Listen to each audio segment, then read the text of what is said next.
Sir हाँ बेटा, जो सर लास्ट वाला क्वेश्चन था उसमें फ्रिक्शन हमने वही उसके इक्वेट वो कर दिया था। वही तो चल रहा है, लास्ट वाला कुछ नहीं तो चल रहा है, अभी मैं फिर बना रहा हूँ जरा एक बार देखो।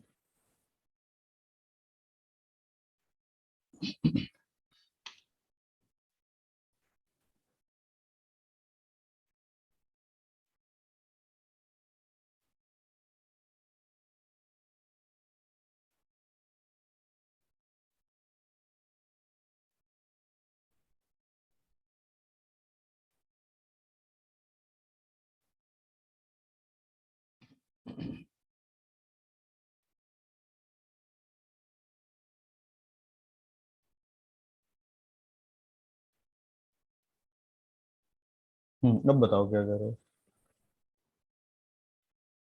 फ्रिक्शन को हम एम जी कॉस थीटा भी तो ले सकते हैं ना, mu s m g cos theta. अब हाँ, mu m g cos theta ले सकते हैं, म्यू एन होता है ना बेसिकली फ्रिक्शन। Yes sir. अब पर ये जो म्यू इंटू एन है, ये इसकी मैक्सिमम लिमिट होती है फ्रिक्शन की।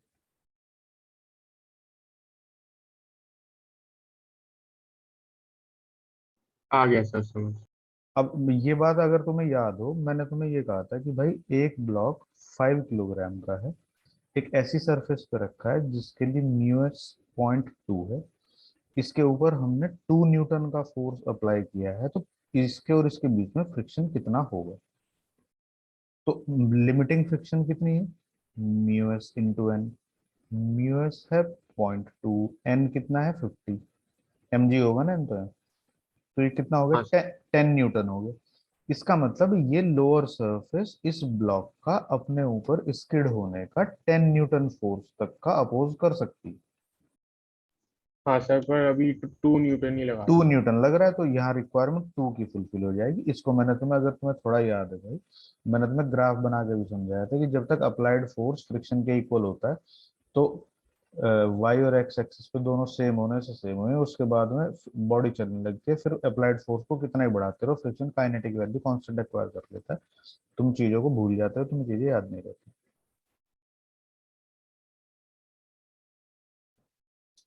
याद आया कुछ। हाँ सर आ गया। यस दूसरा सर। दूसरा इस क्वेश्चन में तुम्हें म्यू गिवन भी नहीं, हाँ सर। तो म्यू का तो कोई रोल ही नहीं जब म्यू दिया ही नहीं है। बस ये है कि इस सरफेस पे ये स्टेशनरी है, उसने यूज करा है, इसका मतलब इसकी टेंडेंसी नीचे की तरफ स्लिप होने की है along the plane m g sine theta से। कोई ऐसी चीज है जो इसको रोक रही है, इसका मतलब वो फ्रिक्शन ही है, तो इक्वल अमाउंट का फ्रिक्शन डेवलप हुआ और इसने इसको रोक लिया। Yes sir. जरा यहाँ तक बता दो भाई, किसी को कोई प्रॉब्लम है बोलना। No sir. पक्का नहीं है ना। Yes sir. ठीक है।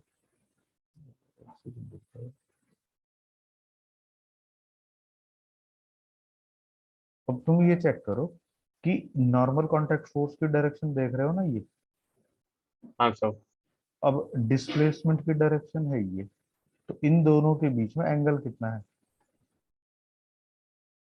थीटा। थीटा। तो भाई work done by a constant force, क्योंकि नॉर्मल कांटेक्ट फोर्स तो कांस्टेंट ही रहना है, वर्क डन बाय फोर्स क्या होता है, एफ डॉट एस। तो एन, वर्क डन बाय, जब नॉर्मल कांटेक्ट फोर्स देखेंगे तो यहाँ फोर्स कितना है, m g cos theta, into displacement कितना है, वी टी, इंटू अब इन दोनों के बीच में एंगल कॉस थीटा। तो work done by normal contact force कितना हो गया, m g v t cos square theta. बताओ किसी को कोई प्रॉब्लम है क्या। नहीं है sir. Work done by friction कितना होगा, फ्रिक्शन डॉट डिस्प्लेसमेंट। अब फ्रिक्शन की वैल्यू कितनी है, m g sine theta. Sine theta, into s, s कितना है, देखो फ्रिक्शन इधर की तरफ लग रहा है, वी टी साइन थीटा। और डिस्प्लेसमेंट ये है, तो डिस्प्लेसमेंट कितना हो गया, वी टी, इंटू फिर दोनों के बीच का एंगल कॉस, कितना एंगल है दोनों के बीच में, ये वाला 90 माइनस थीटा, 90 minus theta. तो cos 90 माइनस थीटा रख देंगे। तो ये कितना हो गया mg vt sine square theta, क्योंकि cos 90 माइनस थीटा मैंने तुम्हें बताया था साइन थीटा ही होता है। Yes sir. बोलो भाई कोई प्रॉब्लम है क्या किसी को? No, sir. नहीं है sir. Work done by normal contact force निकल गया, वर्क डन बाय फ्रिक्शन निकल गया, तीसरा क्या था वर्क डन बाय ग्रेविटी। अब देखो mg तो ये है ना नीचे की तरफ, बोलो यस सर। भाई इस ब्लॉक के ऊपर अगर तुम इसका एफबीडी बना के देखोगे तो बेसिकली कितने फोर्सेस काम करते हैं? इसके ऊपर तीन ही तो फोर्सेस काम कर रहे हैं, mg Yes, sir. Normal contact force और फ्रिक्शन। Friction. कभी तुम ये कहोगे जी इसमें तो mg cos थीटा भी लग रहा है तो mg sin थीटा भी लग रहा है, भाई वो इसी के ही तो कंपोनेंट है, दो दो तीन तीन बार कोई काउंट करेंगे इसे? Yes, हाँ sir. सर। तो हमने नॉर्मल कांटेक्ट फोर्स का वर्क कैलकुलेट कर लिया, फ्रिक्शन का वर्क कैलकुलेट कर लिया, अब हमारा काम है mg का वर्क कैलकुलेट करना। तो ये ब्लॉक डिस्प्लेस हो रहा है ऊपर को, कितना vt, ग्रेविटी किधर को लग रही है नीचे को, बोलो। Yes sir. तो वर्क डन बाय ग्रेविटी कितना होगा?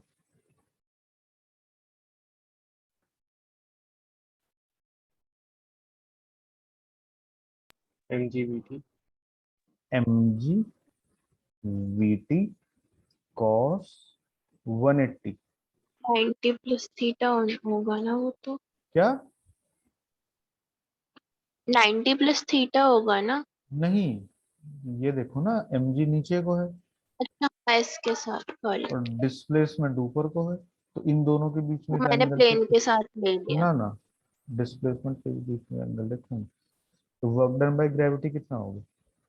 cos 180 माइनस 1 होता है mg, बोलो। यस। यस सर हो गया। अब जो हमने पढ़ा है जरा एक बार उसका इसमें जो पूरा कंक्लूजन है इस क्वेश्चन में आ जाएगा, जरा इसको ध्यान से देखना होगा।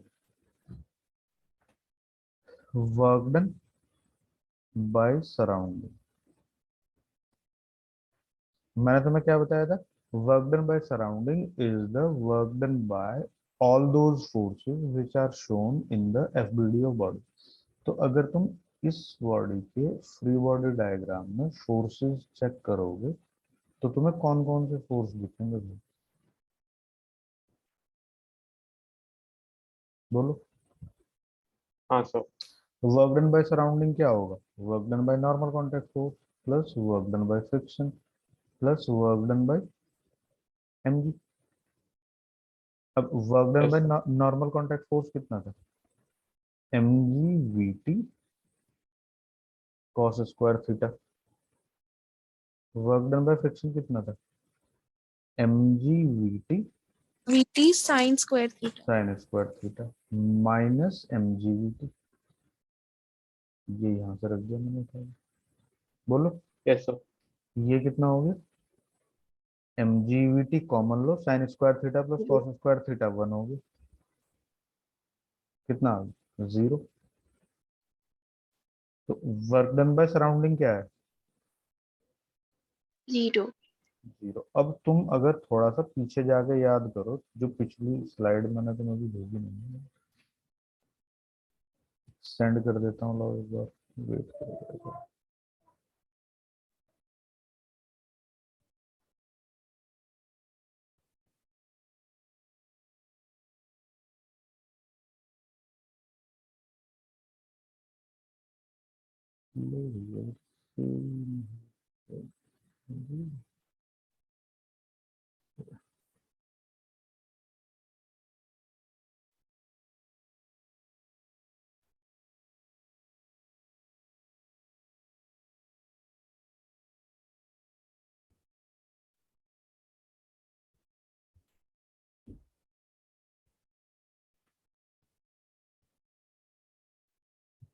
जरा उसमें जाके ये देखो तुम एक बार कि वहां पे वर्क डन बाय सराउंडिंग को वर्क एनर्जी थ्योरम में मैंने तुम्हें क्या लिखा है?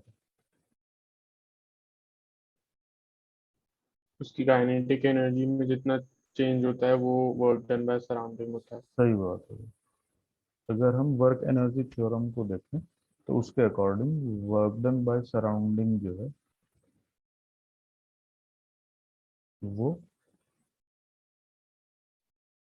Change in kinetic energy of body होता है। एग्री होना इस बात से? Yes sir.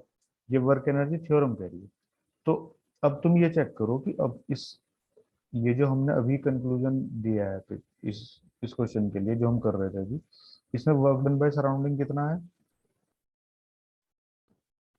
बोलो। 0। जीरो। अब तुम ये देखो कि जब ये लिफ्ट ऊपर की तरफ जा रही थी तो initial position t equal to 0 पे इस ब्लॉक की स्पीड कितनी थी? 0 थी। जीरो कहाँ थी? v थी भाई। लिफ्ट ऊपर नहीं जा रही थी v स्पीड से, तभी तो ये v।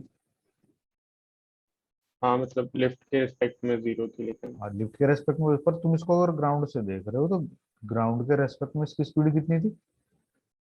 p थी। v। अब ये ऊपर की तरफ जब थोड़ी देर बाद तुमने इसको देखा t टाइम बाद, तब इसकी स्पीड कितनी है? वी। सेम है। सेम। तो इनिशियल काइनेटिक एनर्जी और फाइनल काइनेटिक एनर्जी सेम नहीं है सर। Yes sir. है। लिफ्ट के रेस्पेक्ट में तो पहले भी रेस्ट पे था, अभी भी रेस्ट पे है, तो वहां तो काइनेटिक एनर्जी है ही नहीं। पर अगर ग्राउंड से भी देखा जाएगा तो चेंज इन काइनेटिक एनर्जी कितनी है? जीरो। और चूंकि लिफ्ट के रेस्पेक्ट में कोई डिस्प्लेसमेंट भी नहीं है तो लिफ्ट के रेस्पेक्ट में तो वर्क डन बाय सराउंडिंग भी, work done by normal contact force भी जीरो है, वर्क डन बाय फ्रिक्शन भी जीरो है, वर्क डन बाय ग्रेविटी भी जीरो। Yes sir. क्योंकि लिफ्ट के रेस्पेक्ट में तो कोई डिस्प्लेसमेंट है ही नहीं ना। हाँ सर। पर चूंकि ग्राउंड के रेस्पेक्ट में डिस्प्लेसमेंट है तो ग्राउंड के रेस्पेक्ट में अगर कोई ये पूछने लगे कि वर्क डन बाय सराउंडिंग कितना है, तो वो आया तुम्हारा इंडिविजुअल अलग अलग कैलकुलेट करके जीरो। तो उसने इस बात को भी प्रूव कर दिया कि चूंकि काइनेटिक एनर्जी जो पहले थी टी इक्वल टू जीरो पे वही अब है, तो कोई काइनेटिक एनर्जी में चेंज नहीं है। तो यहाँ वर्क डन बाय सराउंडिंग भी उस बात को जस्टिफाई कर रहा है। Yes sir. समझ पा रहे हो नहीं समझ पा रहे हो? हाँ सर समझ रहे हैं। Yes sir. पहले नहीं समझे ये बात थे सिद्धांत? Last year. हाँ। नहीं सर। तो इसका मतलब काफी माइंड एक्सप्लोर हो रहा है तुम्हारा इससे।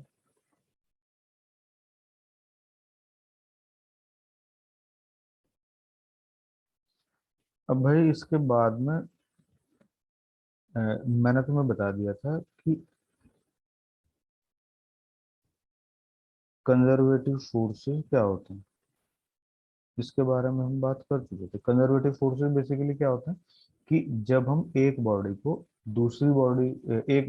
एक पोजीशन से दूसरी पोजीशन पर शिफ्ट करते हैं तो जो वर्क है अगर वो पोजीशन डिपेंडेंट होता है, पाथ कोई भी चूज कर लो, सब जगह वर्क सेम ही रहेगा, सिर्फ इस बात पर डिपेंड करेगा कि पहली और दूसरी पोजीशन क्या है। तो जिन फोर्सेस के अंडर में ऐसा होता है वो कौन से फोर्सेस होते हैं? Conservative force. और जहां ये जिस फील्ड को ये कंस्ट्रक्ट करते हैं वो कहलाता है कंजर्वेटिव फोर्स फील्ड। ये तो पता है ना? Yes sir. एक होता है नॉन कंजर्वेटिव।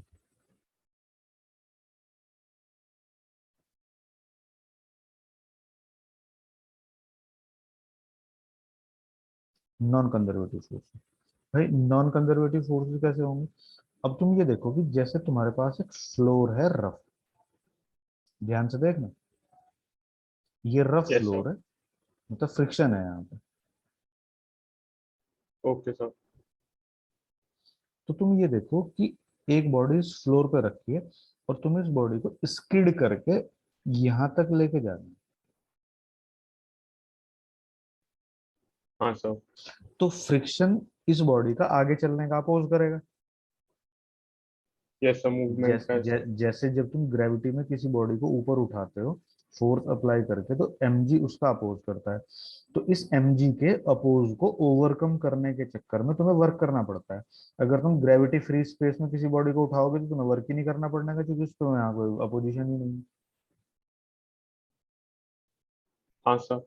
तो इसी तरह से भाई अगर हम इस रफ ग्राउंड पे देखेंगे तो ये बॉडी जब आगे की तरफ स्लिप करा रहे होंगे हम तो फ्रिक्शन इसका अपोज करेगा, तो हमें फ्रिक्शन के अगेंस्ट वर्क करना पड़ेगा। Yes sir. तो अब तुम देखो, एक पाथ तो ये है, दूसरा पाथ ये है। तो तुम ये बताओ कि यहाँ और यहाँ पे हमें सेम वर्क करना पड़ेगा कि हॉरिजॉन्टल ग्राउंड पे हम नहीं उसको, सर। देखो यहाँ हाँ सर, फ्रिक्शन गलत यहाँ भी करना लग रहा है, पड़ता। फ्रिक्शन यहाँ भी लग रहा है। अगर तुम ये कहो कि कंजर्वेटिव फोर्स के अंडर में देखो कि एक बॉडी को तुमने ऊपर उठाया, फिर वापस नीचे लाके यहाँ रख दिया, तो वर्क डन कितना कहेंगे? जीरो। क्यों कहेंगे?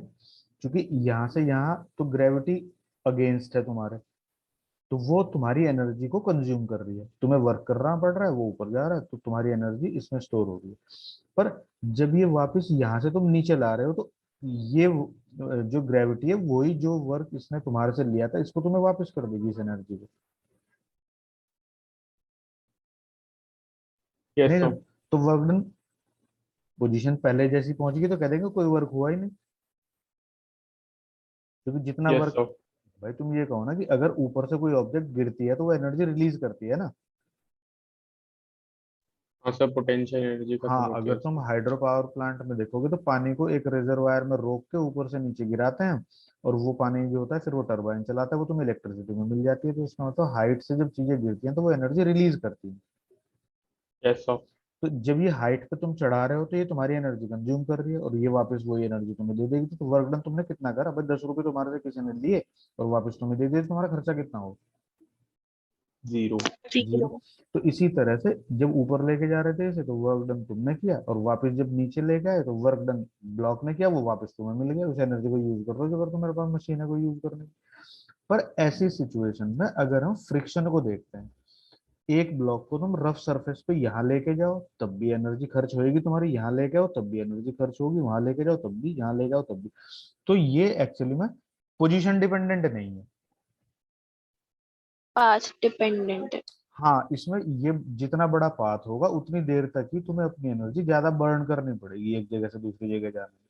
तो अब ये देखो कि जो ब्लॉक है, जैसे मान लो ये ब्लॉक है और ये वो ग्राउंड है जिसके ऊपर ये ब्लॉक रखा है, तो इस ब्लॉक के और इस ग्राउंड के बीच में एक इन्वायरमेंट है यहाँ पे, जहाँ पे फ्रिक्शन प्रेजेंट है, बॉन्डिंग जहाँ बन रही है। समझ रहे हो ना? यस। तो ये इन्वायरमेंट कहलाता है नॉन कंजर्वेटिव फोर्स फील्ड। जहां ठीक है sir. Non conservative forces applicable होते हैं, वो इन्वायरमेंट या वो रीजन कहलाता है नॉन कंजर्वेटिव फोर्स फील्ड। और ऐसे फोर्सेस जो एक जगह से दूसरी जगह किसी बॉडी को शिफ्ट करते हैं जब हम, तो वो फोर्सेस जिनके अंडर में वर्क पाथ डिपेंडेंट होता है, पोजीशन डिपेंडेंट नहीं होता। पाथ डिपेंडेंट होता है, पोजीशन डिपेंडेंट नहीं होता। ऐसे फोर्सेस कहलाते हैं नॉन कंजर्वेटिव। और इनमें क्या होता है कि नॉन कंजर्वेटिव फोर्स फील्ड में जब हम बॉडीज को शिफ्ट करते हैं एक जगह से दूसरी जगह, तो एनर्जी का लॉस होता है। जबकि कंजर्वेटिव फोर्स फील्ड में एनर्जी का ट्रांसफॉर्मेशन होता है, total energy as a whole conserve रहती है, मतलब वो एक फॉर्म से दूसरी फॉर्म में कन्वर्ट हो जाती है। पर नॉन कंजर्वेटिव फोर्स फील्ड में एनर्जी वेस्ट होती है।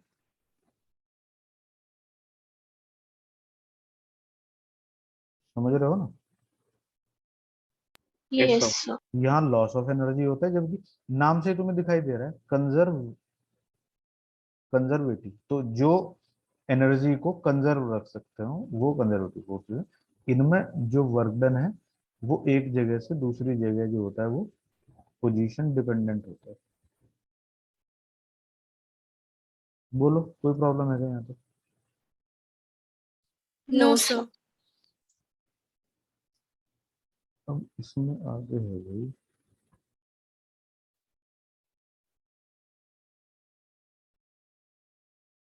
मैं पहले लिख देता हूँ मुझे प्रॉब्लम में कराना क्या है।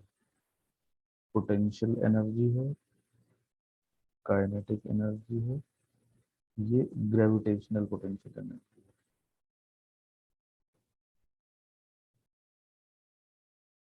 पोटेंशियल एनर्जी तो कई तरह की होती है। अब gravitational potential energy kinetic energy है, फिर potential energy stored in a stressed spring है, ठीक है, potential energy stored yes in sir. Stressed spring है। और भाई इसमें फिर एक है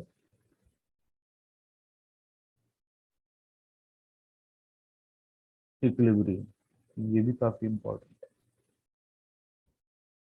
तो मैं एक काम कर लेता हूँ भाई, इक्विलिब्रियम तो मैं अभी पढ़ा देता हूँ, ठीक है। Yes sir. रात को 10 बजे एक बार फिर से क्लास करेंगे, इस चैप्टर को आज खत्म कर दूंगा। मैं सोच रहा हूँ ये तीनों चारों चीजें तब पढ़ा, मतलब फिर तुम्हारे पास इसके न्यूमेरिकल करने को रह जाएंगे। और शाम तक तुम एक काम करना, जो मैंने पढ़ाया है उसको किसी भी बुक से, कहीं से भी, किसी भी चीज से एक बार ठीक से, मैंने नोट्स वगैरह सेंड करे हैं, उसको कॉपी कर लेना चाहे तो। इसको एक बार ठीक से बुक से समझने की कोशिश करो। बाकी ये सारा चैप्टर, इन सारी एनर्जी का ट्रांसफॉर्मेशन तब समझ आएगा जब हम इसके एच सी वर्मा से 64 न्यूमेरिकल कंप्लीट कर लेंगे, ठीक है सर। ठीक है। मैं भी जरा तुम्हें एक बार थोड़ा हिंट इक्विलिब्रियम कर देता हूँ। ये अच्छे अच्छे टॉपिक हैं काफी, क्योंकि इन पे इस तरह के जेई वगैरह के पेपर में इन पे ऐसे न्यूमेरिकल बनते हैं कि बच्चों से होते भी नहीं, समझ आना तो दूर है, मतलब होना तो दूर है, समझ भी नहीं आता कि ये लिखा ही क्या है। अब जब हम इक्विलिब्रियम की बात करते हैं, देखो अपने पास में जो इक्विलिब्रियम है इसको भाई तीन कैटेगरी में डिवाइड किया है। कुछ पता है, थोड़ा बहुत नहीं पता है? हम्म। अरे किसी को इक्विलिब्रियम से रिलेटेड कुछ इंफॉर्मेशन है थोड़ी बहुत? No sir. ये स्टैटिक और डायनामिक कह रहे हो क्या आप? नहीं, इक्विलिब्रियम तो अलग तरह का होता है। तुम अब एक चीज देख रहे हो तुम लोग कि ये जो ये कोचिंग वाले महाराज हैं, ये किस तरह से मूर्ख काटते हैं लोगों का, कि तुमने 11th पूरी खत्म कर ली सिद्धांत, हाँ सर, तभी तो और हटाया वहां से। हाँ, और सिलेबस का देख रहे हो क्या हाल है, कि मतलब जो चीजें रिलेवेंट हैं वो भी चीजें नहीं करा रहे। Yes sir. मैं तो समझ नहीं पाता ये लोग टाइम कैसे पास करते हैं, ये पूरा साल क्या कराते हैं।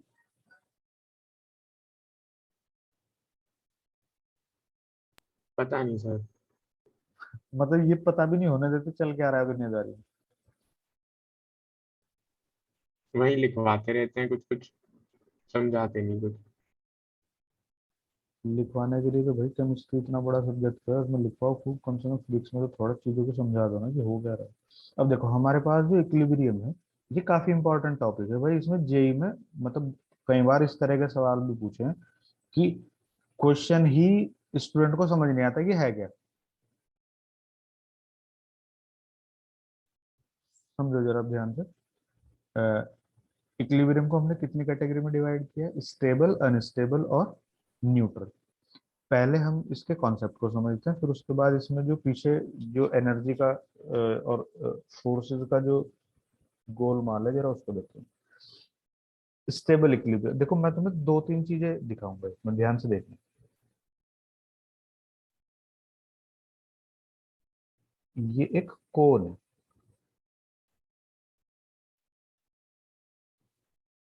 चलो यहाँ पे हम फिर एक बॉटल ले लेते हैं भैया, क्योंकि कोन को तो खड़ा करना है मुश्किल है।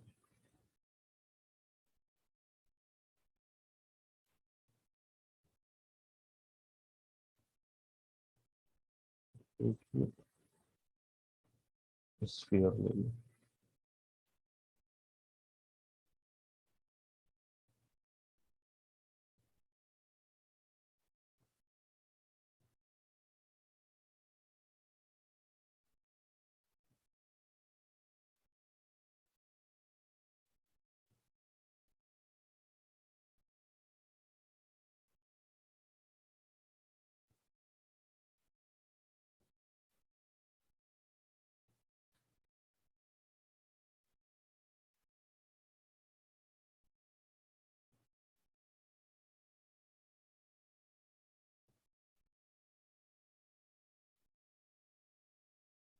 ये देख पा रहे हो तुम? अब तुम ये देखो कि ये एक कोन है, ये कोई, वैसे तुमने एक बॉटल है तुम्हारे घर में, और ये एक स्फीयर है, मतलब तुम्हारे घर में कोई बॉल है। तुमने फ्लोर पे तीनों को ऐसे सिचुएशन में रख दिया जैसे मैंने यहाँ बनाया है, ठीक है ना भाई? Yes sir. तो अब इसको थोड़ा सा इस तरफ टिल्ट करो या इस तरफ कर दो, जिस तरफ तुम्हारी मर्जी, ठीक है? Yes sir. तो क्या होगा जब तुम इसे छोड़ोगे? ये वापस इसी पोजीशन में आ जाएगा। ये अगर तुम इसको थोड़ा सा इस तरह से करने की कोशिश करते हो भाई, ऐसे, तो जब तुम इसको छोड़ोगे तो ये वापस वहीं चला जाएगा, चाहे तुम घर पे जाके इस चीज की प्रैक्टिस कर लो। Yes sir. और अगर तुमने इस बॉटल को थोड़ा सा इधर की तरफ पुश कर दिया तो इसका क्या होगा? गिर गिर जाएगी। जाएगी। ये अपनी ओरिजिनल पोजीशन में आने की टेंडेंसी में नहीं। Yes sir. अच्छा, इसको अगर हम थोड़ा सा आगे की तरफ खिसका देते हैं तो ये भाई साहब क्या पोजीशन करेंगे? चेंज हो जाएगी। ये ये भाई साहब ऐसी सिचुएशन में पहुंच जाएंगे, नहीं कि ये ना तो उस सिचुएशन से आगे बढ़ने को तैयार होंगे। भाई ये पोजीशन 1 है, ये पोजीशन 2 है, तो इसको जब हम इस पोजीशन में शिफ्ट करेंगे तो ना तो ये जिस तरफ हम उसको डिस्प्लेस कर रहे हैं उस तरफ फर्दर आगे बढ़ने को तैयार है और ना वापस आने को तैयार है। बोलो। यस। ये ऐसा है कि इसको तुम थोड़ा सा इधर की तरफ शिफ्ट करते हो, जब छोड़ते हो तो ये वापस आ जाता है। ये ऐसा है कि जब इसको तुम थोड़ा सा इधर शिफ्ट करते हो तो ये उधर ही चला जाता है।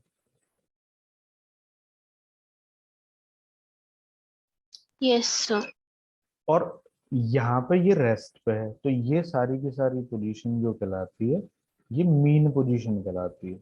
मीन पोजीशन या इक्विलिब्रियम पोजीशन।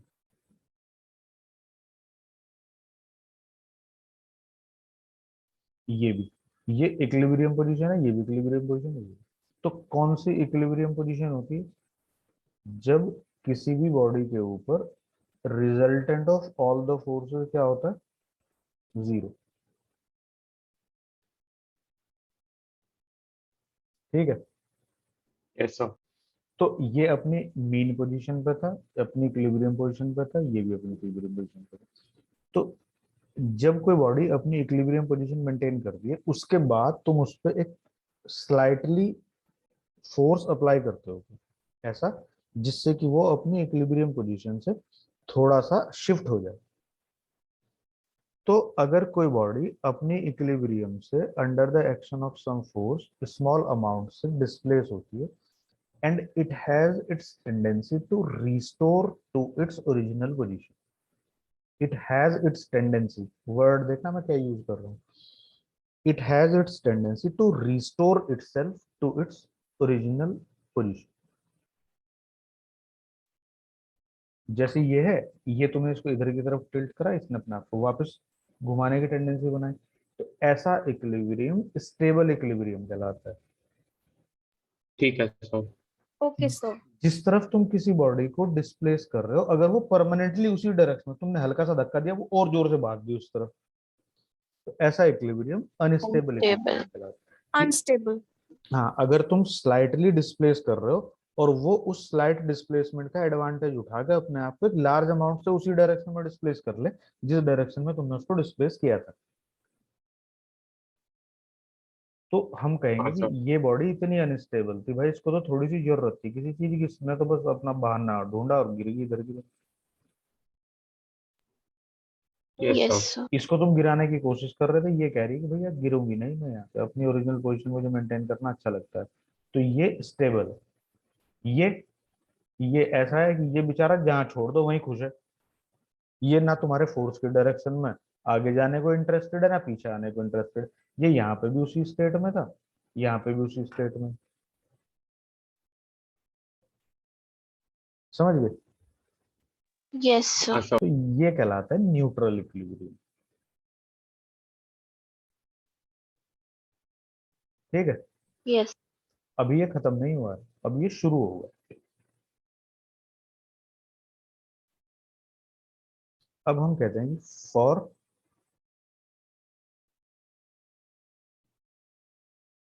कंजर्वेटिव फोर्सेस, जो फोर्स होता है वो negative gradient of potential energy होता है। कंजर्वेटिव फोर्स फील्ड में जो फोर्स की वैल्यू है वो पोटेंशियल एनर्जी का पोजीशन के रेस्पेक्ट में चेंज होने का रेट होता है। समझ रहे हो? एक बार रिपीट करिएगा प्लीज। मैं कह रहा हूँ कि किसी भी कंजर्वेटिव फोर्स फील्ड में जो फोर्स इन्वॉल्व है उसकी value negative gradient of potential energy होती है विद रेस्पेक्ट टू पोजीशन, मतलब rate of change of potential energy with respect to position. थोड़ा सा मैं हिंट दे देता हूँ। जैसे ये कोई ग्रेविटी में तुम देख रहे हो, ये हाइट h1 है, ये हाइट h2 है किसी रेफरेंस से, ये हाइट h3 है। तो यहाँ पे अगर कोई बॉडी रखी है उसकी पोटेंशियल एनर्जी इस ग्राउंड के रेस्पेक्ट में mgh1 है। यहाँ पे अगर कोई बॉडी रखी है mgh2 है, यहाँ पे बॉडी रखी है उसकी mgh3 है। समझ रहे हो ना? Yes yes sir. सर। तो इसकी हाइट क्या है? इसकी हाइट वेरिएबल है ना इस फील्ड में बॉडी की। Yes sir. तो इन जनरल अगर हम कहते हैं कि इसकी पोटेंशियल एनर्जी mgh है, h की जो वैल्यू होगी उससे डिसाइड कर लेंगे। बोलो। Yes sir. अब हाइट किस तरफ मेजर कर रहे हो? ऊपर की तरफ, इधर की तरफ। देख रहे हो ना? Yes sir. अब यहाँ negative gradient of potential energy यानी कि du by D H, minus due by D H क्या होगी जरा बताना एक बार। माइनस एम जी तो होगा। हाँ सर। अब माइनस साइन ये इंडिकेट कर रहा है कि जिस तरफ एच मेजर है उसका अपोजिट इतना फोर्स इन्वॉल्व होगा इस फील्ड में। तो अब ये बताओ ग्रेविटी में कितना फोर्स लगता है किसी भी बॉडी को? mg लगता है। तो ये वही तो बात हो रही है, अगर समझ आ रहा हो हाँ सर। तो। Yes sir. Conservative force field में किसी भी बॉडी के ऊपर जो एक्टिंग फोर्स है उसकी value negative gradient of potential energy से भी हम कैलकुलेट कर सकते हैं। समझ आ गई ये बात? हाँ सर। अब जरा काम की चीज हो रही है इसमें, शुरू थोड़ा सा देखते रहना ध्यान से, और शाम को इसे अच्छे से पढ़ के आना। जो चीज समझ नहीं आएगी तो फिर दोबारा करें। अब देखो, एफ नेट इक्वल टू क्या होता है? 0 व्हेन बॉडी आर इन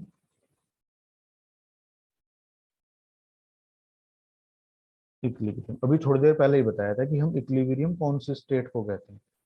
यहाँ देखो, जब किसी बॉडी के ऊपर नेट फोर्स क्या होता है? 0 0। तो वो स्टेट क्या कहलाती है? इक्विलिब्रियम एक। कहलाती है। तो जब बॉडी इक्विलिब्रियम में है तो इसका मतलब उसके ऊपर नेट फोर्स 0 है। Yes sir. तो ये नेट फोर्स जो है, अब किसी भी बॉडी के ऊपर जो एक्सटर्नल फोर्स है वो होता है D by D R, minus D by D R. तो हम ये कहेंगे कि अगर नेट फोर्स 0 है when bodies are in equilibrium और फोर्स की वैल्यू होती है डी बाई डी आर। बोलो। हाँ सर। तो यस अगर सर। अगर u एक फंक्शन है पोजीशन का और ये कुछ है यहाँ पे, मतलब प्लस माइनस करके कुछ होगा, तो अगर y x डिपेंडेंट है और हम dy अपॉन dx को 0 रखते हैं, तो ये किस लिए रखते हैं हम लोग? मैक्स मिनिमा के लिए। मैक्सिमा मिनिमा फाइंड आउट करने के लिए रखते हैं। देखो ये 10th की लड़की है, इसने फट से याद रख के तुम्हें बताया कि भाई हम क्यों इसको 0 रखते हैं। पढ़ाया मैंने तुम्हें सारी चीजें। फर्स्ट डेरिवेटिव को 0 क्यों रखते हैं? कि अगर कोई चीज वेरिएबल है, वेरिएबल में y अगर वेरिएबल है तो वो कहाँ पे मैक्सिमा बना रही है कहाँ पे मिनिमा बना रही है उसको चेक करने के लिए हम फर्स्ट डेरिवेटिव को क्या रखते हैं? 0। बोलो। Yes sir. तुम ये मत कह देना कि तुमने पढ़ाया नहीं सर। सारी चीजें बढ़ा रखी है। अब इसके बाद तुम ये देखो, किसी भी बॉडी की पोटेंशियल एनर्जी है एट इक्विलिब्रियम, फोर्स जीरो है, फोर्स की वैल्यू ये होती है, तो हमने डी बाई डी आर को जीरो रखा।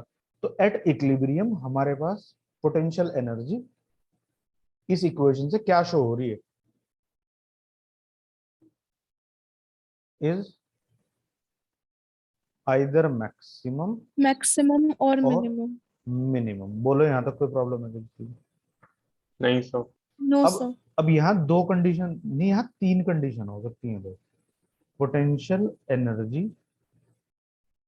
Is maximum, potential energy is minimum, और पोटेंशियल एनर्जी जीरो। मैंने तुम्हें तीन केस बताए थे मैक्सिमम मिनिमम, कि जब पोटेंशियल एनर्जी सॉरी जब सेकंड डेरिवेटिव नेगेटिव होता है तो वहां पे वो फंक्शन मैक्सिमा होता है। एक बताया था जब सेकंड डेरिवेटिव पॉजिटिव होता है वहां पे वो फंक्शन मिनिमा होता है, और एक जहाँ सेकंड डेरिवेटिव जीरो होता है वहां ना मैक्सिमा होता ना मिनिमा।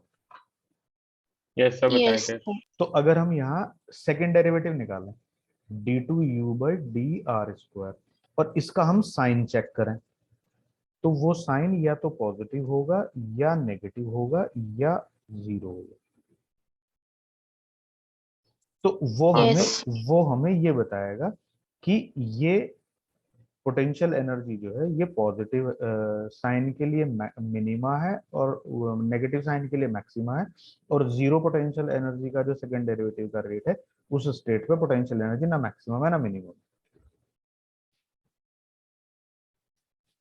Yes sir. Yes. तो अब तुम ये देखो यहाँ पे कि मतलब ये थोड़ा सा तुम्हें खुद ही समझना पड़ेगा एक बार। मैं बता देता हूँ।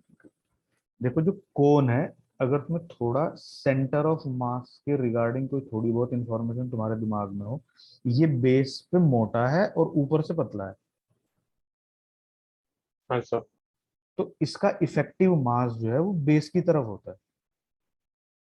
मान Yes, लो sir. होता है नीचे सर। से h/4 है, तो ये यहाँ से भी तो h/4 होगा अगर इसकी हाइट टोटल h है। तो इसके Yes, पूरे sir. इफेक्टिव मास को हम यहाँ पे अगर कॉन्सेंट्रेटेड मान लें, तो यहाँ इसकी पोटेंशियल एनर्जी है mgh/4, जबकि यहाँ पे इसकी पोटेंशियल एनर्जी है 3 mgh/4। ग्राउंड से हाँ तो सर। हाइट यही हो जाएगी ना इतनी। तो मुझे ये बताओ पोटेंशियल एनर्जी यहाँ पे ज्यादा है या यहाँ पे ज्यादा Second case. है? स्टेबल कौन सा है, अनस्टेबल कौन सा है? फर्स्ट Stable स्टेबल है, stable सेकंड ज्यादा है. अनस्टेबल। इसका मतलब जिसकी पोटेंशियल एनर्जी ज्यादा है वो ज्यादा अनस्टेबल है, जिसकी पोटेंशियल एनर्जी कम है वो ज्यादा स्टेबल है। Yes sir. तो पोटेंशियल एनर्जी मिनिमम मतलब स्टेबल ज्यादा। इक्विलिब्रियम, पोटेंशियल एनर्जी मैक्सिमम मतलब वो unstable Unstable equilibrium. equilibrium. Unstable equilibrium. और जो अपनी पोटेंशियल एनर्जी को हर एक पोजीशन के लिए कांस्टेंट मेंटेन रख सकता हो उस केस में, जैसा न्यूट्रल ये इक्विलिब्रियम। वो न्यूट्रल इक्विलिब्रियम है, तो उसकी पोटेंशियल एनर्जी में कोई चेंज ही नहीं आता जब उसको डिस्प्लेस करते हैं। तो एक चीज देखो जरा, इक्विलिब्रियम के लिए सबसे पहले एफ नेट जीरो होता है। इक्विलिब्रियम के लिए एफ नेट Zero होता है. जीरो होता है। और इक्विलिब्रियम जब है तो नेट फोर्स जीरो है, और नेट फोर्स की वैल्यू होती है ये। तो ये कंडीशन हमें बता रही है कि भाई जब बॉडी इक्विलिब्रियम में होगी तो उसकी पोटेंशियल एनर्जी मैक्सिमम, मिनिमम या जीरो में से कोई एक होगी। Yes sir. अब इनमें से कौन सा है उसके लिए हम किस चीज को चेक करेंगे, d2u/dr² के साइन को, नेगेटिव सॉरी पॉजिटिव और नेगेटिव, और एक बार तो जीरो होगा। तो अब जब ये तुम डिसाइड कर लो